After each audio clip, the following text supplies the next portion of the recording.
성경은 미래를 예언하시는 하느님의 능력에 대해 무엇을 알려줍니까? 성경은 신을 인간으로 묘사하여 설명하기 때문에 인간이 만든 신학은 우리 인간의 이해를 도울 수 있는 점이 있는가 하면 반드시 교리적 모순을 일으킵니다. 왜냐하면 인간의 언어와 문자로서 신의 정확한 모습과 진리를 온전히 표현할 수 없고 마치 동전의 양면처럼 부분만을 볼 수밖에 없기 때문입니다. 따라서 성경에 기록된 내용으로 해석하여 만들어진 교리적 신학은 어떤 부류의 집단에게 신의 특정 면들을 드러내기는 하지만 동시에 인간의 논리의 오류를 반드시 일으킵니다. 그중 하나가 예정과 예지 그리고 자유의지에 관한 교리입니다. 먼저 예정에 관한 한 사람의 견해를 영상으로 시청하겠습니다. 저에게 가장 많이 물어보시는 단골 질문 중에 하나가 나왔는데요. 보통 이 질문에 대해서는 두 가지에 대해서 착각을 하시는 경우들이 많이 있어요. 첫 번째로는 분명히 에베소서 1장 5절에 예정이란 단어가 나오고, 조금 TMI를 드리자면 이 예정이란 단어는 헬라어로 프로 오리사스라는 단어인데요. 이 예정론을 자꾸 운명론으로 이해하시는 경우들이 많이 있는 것 같아요. 운명론과 예정론의 차이에 대해서 말씀을 드리자면, 운명론은 그 기준이 과거에 있고 예정론은 그 기준이 미래에 있어요. 운명론 같은 경우에는 과거를 기준으로 미래에 있을 일들이 이미 결정이 된 거예요. 그러니까 나의 어떤 자유의지나 노력이나 이런 것들과는 상관이 없이 무조건적으로 일어날 수밖에 없게 운명 지어져 있는 일들을 이제 운명론이라고 이야기를 하는 거고, 반대로 예정론은 그 기준이 미래에 있어요. 그러니까 미래에 과거를 돌아봤을 때 이런 것들은 하나님의 놀라운 역사였구나. 이게 바로 예정론이거든요. 이 예정이라는 거는 특별히 하나님의 여러 가지 사역들 중에 구원 사역을 특정 지어서 많이 예정이라고 얘기를 하는데, 미래의 어떤 시점에서 과거를 둘러보니까 이게 나를 구원하시기 위한 하나님의 놀라운 청사진과 큰 그림이었구나, 이제 이러한 방식으로 이해를 하는 게 바로 예정론이라는 거죠. 이 예정론이 왜 필요한고 하니, 제가 사역을 하다 보니까 이 예정론이 이해되는 경우들이 많이 있어요. 저는 제 의지와 생각을 가지고 하나님의 때와 시기는 이래, 지금은 하나님께서 이 사람을 구원하시고 이 사람을 만나주실 때인 것 같다라고 해서 이렇게 사역에 집중하는 경우들이 있는데, 하나님께서는 아니 정반대로 내가 전혀 생각지 못했던 다른 사람들, A를 전도하고 싶은데 전혀 전도할 생각도 없던 B가 교회에 나오기 시작하고, 내가 생각할 때는 A가 하나님을 만나야 될 타이밍인 것 같은데 막상 수련회를 가고 교회에 가보면 B가 성령 체험을 하고 하나님을 구주로 영접하고, 이제 이런 일들이 생기더라는 거죠. 그러니까 이런 일들을 어떻게 설명할 수 있는가? 하나님께서 미리 예정해 놓으셨고 하나님께서 그 사람을 선택해 놓으셨다, 이와 같은 프레임이 아니면 이것을 이해할 수가 없는 거죠. 그러니까 한마디로 말씀드리자면, 인간의 노력으로는 이루어질 수 없는 하나님의 주권적인 구원하심에 대해서 우리는 이미 예정해 놓으셨다, 이렇게 될 수밖에 없는 일이었다라고 볼 수밖에 없다라는 이야기죠. 두 번째로는 자유의지에 대해서 이야기를 하고 싶은데요. 운명론은 내가 어떠한 행동을 하든 그것과 상관없이 이미 결론이 정해져 있는 거잖아요. 예정론과 자유의지는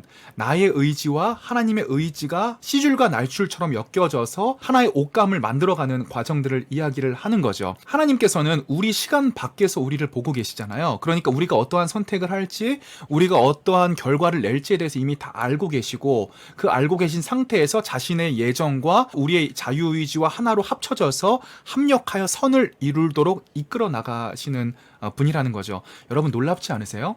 하나님은 전지하시고 전능하시고 전선하신 분이라서 그분의 계획에는 전혀 불완전함이라는 것이 있을 수 없어요. 완벽하게 이루어져요. 그런데 나라는 존재는 전지하지도 않고 전능하지도 않고 전선하지도 않은 불완전한 존재. 그러니까 우리가 하나님의 일에 개입한다는 것은 오히려 방해만 되는 일이라는 사실 여러분 아세요? 그 완벽한 존재가 하시는 일에 불완전한 존재인 우리가 참여하게 되니까 완전함에 불완전함이라는 불순물이 끼어드는 건데, 그럼에도 불구하고 하나님께서는 저와 여러분을 선택해서 하나님의 일을 이루어 가시기를 원하시는 그 자유의지의 놀라운 일들. 자, 극단적으로 말씀드려서 아프리카에 어떤 미전도 종족이 있는데, 하나님께서는 그 미전도 종족을 어떠한 방식으로 구원하기를 원하시겠어요? 예정하시겠어요? 당연히 누군가를 그곳으로 보내서 그곳에 복음을 전하셔서 순교의 피가 뿌려지고 그곳에서 복음의 싹이 움트기를 원하시겠죠. 그래서 하나님께서는 이미 예정적으로 구원하실 사람과 구원하시지 않을 사람을 어떻게 보면 알고 계시고 선택하셨을 수도 있지만, 그 모든 것들에 우리의 노력과 우리의 전도에 대한 열심, 우리의 모든 삶의 통체적인 자유의지를 통하여서 자신의 뜻을 이루어 나가신다. 오늘 얘기를 내가 조금 어렵게 했나? 아무튼 우리 똑똑한 종청자분들은 다 이해하실 거라고 믿으면서 저는 또 다음 영상으로 돌아오도록 하겠습니다. 피스. 이 영상의 크리에이터는 예정을 현재의 시점을 기준으로 과거의 역사를 돌아볼 때 그것이 신의 예정이라 정의하고 있습니다. 이것은 부분적으로 수긍이 가지만 성경의 여러 구절들은 현재의 시점에서 미래를 이야기하고 있는 부분이 더 많습니다. 예를 들어 이사야 45장 21절에서는 하나님께서 미래를 예언할 수 있다고 분명히 알려줍니다. 미래를 예언할 수 있다면, 즉 예지할 수 있다면 그것은 미래가 예정되어 있다는 것입니다. 미래가 바뀔 수 있다면 그것은 예정이 아닐 것입니다. 또 바뀔 수 있는 가능성이 있다면 예지할 수도 없을 것입니다. 그렇다면 여기서 미래를 예지할 수 있기 때문에 예정된 것인가? 아니면 미래가 예정되어 있기 때문에 예지할 수 있는가? 전자가 알미니안주의이고 후자가 칼빈주의입니다. 칼빈의 신학사상을 바탕으로 예정론을 주장한 칼빈주의 장로교입니다.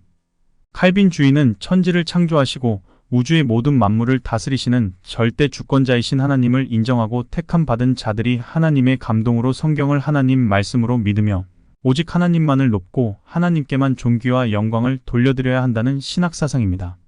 그 다음은 예정론을 주장하는 알미니안주의 신학사상입니다.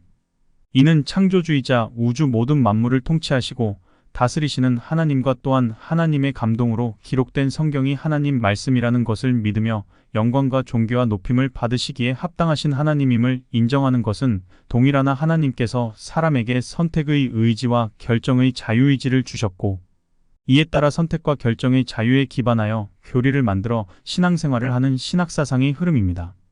나아가 예지 예정이 되어 있다면 인간의 자유의지와 관계없이 정해진 운명론적인 것인가? 라는 질문이 생깁니다. 그래서 칼빈 개혁주의 예정이 예지보다 선순위라는 관점에 관한 영상을 먼저 살펴보고 대화를 이어나가도록 합시다. 안녕하십니까. 오늘은 개혁주의 예정론 그 6번째 시간으로 하나님의 예지하심에 대해서 그리고 예지와 예정의 관계에 대해서 이야기를 나누고자 합니다.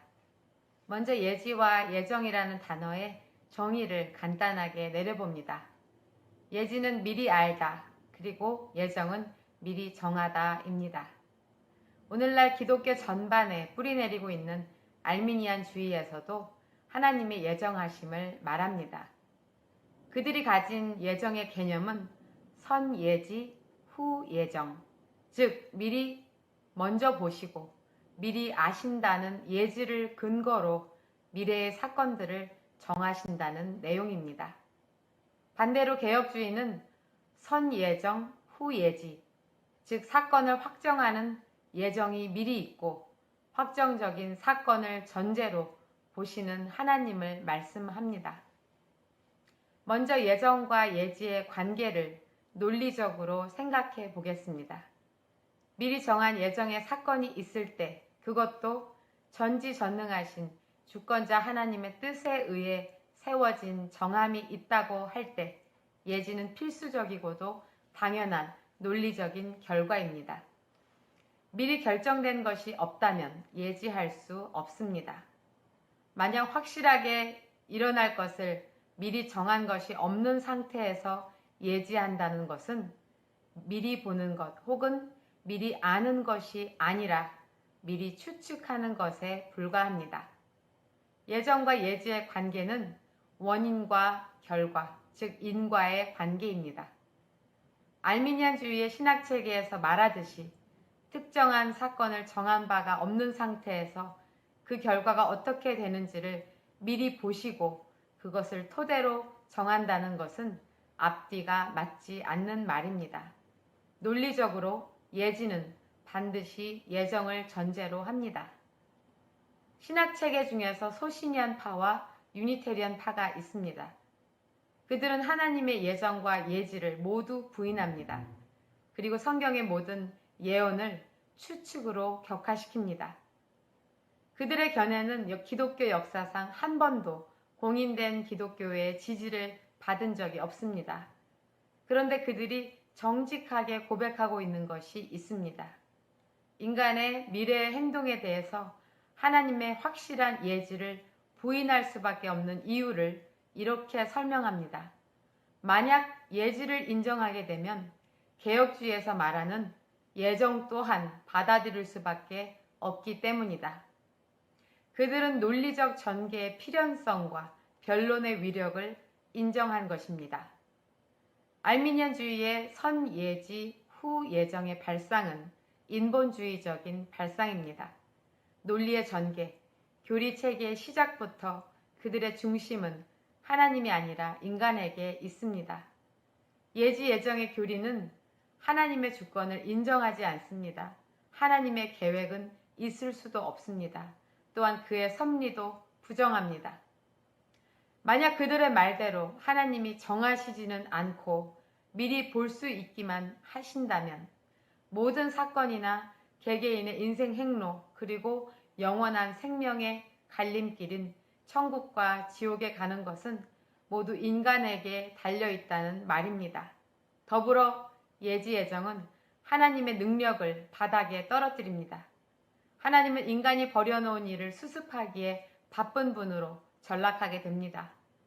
알미니안주의의 말처럼 선 예지 후 예정이 맞다면 지금까지 성경적인 근거와 지지를 받으며 전개한 내용들, 즉 창조주 하나님의 주권, 그의 계획과 섭리하신 이런 가르침들은 모두 송두리째 날아가 버리게 될 것입니다. 인간의 행동과 그 역사에 대해서 확정적인 것이 없다면 하나님은 그 계획이 이루어지는 데 있어서 사건의 결과를 기다려야 할 것입니다. 한 영혼을 회개시키려고 할 때 여러 가지 계획안을 들고 첫째 계획을 실행해보고 이것이 실패하면 둘째, 셋째 계획을 연이어 시도하게 되는 상태가 될 것입니다. 예측할 수 없는 인간의 행동에 따라 모든 일이 좌우될 것이라고 한다면 성경에서 말씀하는 하나님의 성품과 모순을 이루게 됩니다. 예정을 부인하고 예지 이후로 정하심이 있다고 말하는 것은 하나님을 피조물에 의해서 자주 좌절되고 패배당하는 불행한 존재로 깎아내리는 것입니다. 하나님의 예정에 대한 이해는 참 어렵습니다. 인간의 이성이 유한하므로 한 번에 몇몇 부분밖에 깨달아 알지 못하고 또한 그 사이에 있는 관계의 일부분만을 이해하기 때문입니다. 우리는 이렇게 제한을 받는 존재입니다. 그러나 하나님은 시간과 공간의 제한을 받지 않으십니다. 하나님은 과거와 현재, 미래의 역사의 모든 사건을 한 번에 정하시고 한 번에 보시는 분입니다. 하나님의 속성을 이해할 때 예정에 대해서 조금 더 알아갈 수 있을 것입니다. 예지와 예정을 혼동하지 마시기를 바랍니다. 시간적으로가 아니라 논리적으로 예지의 내용이 확실하다면 그것은 예정을 전제로 함을 뜻합니다. 하나님의 예지는 완전합니다. 예지에 대한 바른 이해는 예정의 교리 또한 다르게 증명해 줍니다. 알미니안주의가 성경에서 말씀하는 정당한 근거로서 예지를 확실히 믿는다면 그들은 변론에 있어서 예정을 인정해야 할 것입니다. 살펴본 예지와 예정에 대해서 이사야 46장 10절은 이렇게 알려줍니다. 나는 결말을 처음부터 알려주고 아직 이루어지지 않은 일들을 오래전부터 알려준다. 나의 결정은 틀림없이 이루어지리니 내가 원하는 것은 무엇이든 다 행할 것이다. 파수대에서는 계속 다음과 같이 말합니다. 따라서 여호와께서 미래를 예언하실 수 있는 한 가지 이유는 그분이 무슨 일이든 일어나게 할 수 있는 능력을 갖고 계시기 때문입니다. 그분이 미래를 내다보시는 방식은 마치 영화의 결말이 알고 싶어서 마지막 부분을 앞당겨 보는 것과는 다릅니다. 다시 말해 미래의 모든 사건들이 특정한 방식으로 일어나도록 이미 정해져 있고 그분이 단지 그 결말을 내다보시는 것이 아닙니다. 여호와께서는 그렇게 하실 필요가 없습니다. 그분은 특정한 때에 특정한 일이 일어나도록 정하시고 그때가 되었을 때 그 일이 실제로 일어나게 하실 수 있습니다. 그렇기 때문에 성경에서는 미래에 있을 사건들과 관련해 여호와께서 하시는 일들을 묘사할 때 준비하다, 구상하다, 목적을 세우다와 같은 표현을 사용합니다. 열왕기하 19장 25절, 각주, 이사야 46장 11절. 이 표현들의 원어는 도공을 의미하는 단어와 관련이 있습니다. 기술이 좋은 도공이 진흙덩어리로 아름다운 꽃병을 만들 수 있는 것처럼 여호와께서는 자신의 뜻을 이루기 위해 상황을 만들어 나가실 수 있습니다. 다시 말해서 상황을 조정해 나가실 수 있습니다. 여호와께서는 자유의지라는 선물을 존중하십니다. 그분은 개개인의 운명을 정해두지 않으십니다. 또한 선한 사람이 파멸을 자초할 수 있는 일을 하게 만들지도 않으십니다. 그분은 모두가 어떤 삶을 살지 스스로 결정하게 하시지만 올바른 선택을 하도록 권하십니다. 두 가지 사례를 살펴보겠습니다. 첫 번째 사례는 니네베 사람들에 관한 것입니다. 여호와께서는 그 도시 사람들이 너무 악하기 때문에 멸망될 것이라고 예언하셨습니다. 하지만 그들이 회개하자 그들에게 내리겠다고 하셨던 재앙에 대해 다시 생각해 보셨습니다. 그러고는 그 재앙을 내리지 않으셨습니다. 요나 3장 1절에서 10절. 니네베 사람들이 여호와께서 보내신 경고의 소식을 듣고 자유의지를 사용해 회개했기 때문에 그분은 자신이 예언한 대로 하지 않기로 결정하셨습니다. 두 번째 사례는 키루스라는 정복자에 관한 예언입니다. 그 예언에 따르면 그는 유대인들을 포로 상태에서 해방시키고 여호와의 성전을 재건하라는 명령을 내릴 것이었습니다. 페르시아 왕 키루스는 그 예언을 성취시켰습니다. 하지만 키루스가 참 하느님을 숭배하지는 않았습니다. 여호와께서는 키루스를 사용해 예언을 성취시키셨지만 누구를 섬길지 선택할 그의 자유의지를 침해하지는 않으셨습니다. 물론 여호와께서 예지력을 사용하실 때 이러한 점들만을 고려하시는 것은 아닙니다. 사실 우리 인간은 아무도 그분의 생각과 일을 온전히 이해할 수 없습니다. 하지만 우리가 여호와에 대해 지금 알고 있는 것만으로도 그분이 언제나 옳은 일을 하시는 분임을 굳게 신뢰하게 됩니다. 우리는 미래를 예언하시는 그분의 능력과 관련해서도 동일한 확신을 가질 수 있습니다. 기사를 마칩니다. 앞에서 다룬 모든 설명들은 각각 나름대로 논리를 갖추고 있으면서도 모순을 내재하고 있습니다. 그것은 하나의 공통적인 오류 때문에 일어나는 것입니다. 신을 인간과 같은 존재로 생각하면서 동시에 인간과 별도로 나아가 자연과 분리되어 존재하는 초월자로 생각하기 때문입니다. 그래서 오류가 발생하는 것입니다. 그것은 마치 동물들이 인간을 그들과 꼭 같은 존재로 취급하는 것과 같습니다. 인간은 동물적인 신체를 가지고 있다는 점에서 동일할 수 있지만 이성적 존재로서의 차원은 동물보다 높습니다. 하나님 역시 인간적인 면모가 있다는 것은 당연합니다. 그러나 인간과 꼭 같지는 않습니다. 예를 들면 인간은 사물을 인식하는 방식이 오감으로 사물을 포착하여 공간적으로 외연을 형성하고 시간적으로 그 흐름을 느껴서 인간의 지적인 체계에 맞게 구성하지만 하나님께서 그런 방식으로만 사물을 인지한다고 볼 수 없기 때문에 그분의 예지 예정과 인간의 자유의지는 인간의 논리 구조로서는 반드시 모순을 낳게 되는 것입니다. 하나님은 자연과 별도로 분리되어 존재하는 어떤 개체로서의 존재자가 아니라는 것을 먼저 이해할 필요가 있습니다. 따라서 또한 자연의 일부인 인간과 분리되어 존재하시는 분도 아닙니다. 그분은 자연에 내재하심으로 인간에 또한 내재하십니다. 이해를 위해 비근한 예를 들면 페이스북이나 인터넷 사이트가 특정 공간이나 시간으로 존재하는 것이 아니라 통신상으로 존재하듯이 하느님은 그의 속성과 능력으로 자연에 내재하는 것입니다. 그러므로 모든 사물에는 그분의 속성과 능력이 존재하는 것입니다.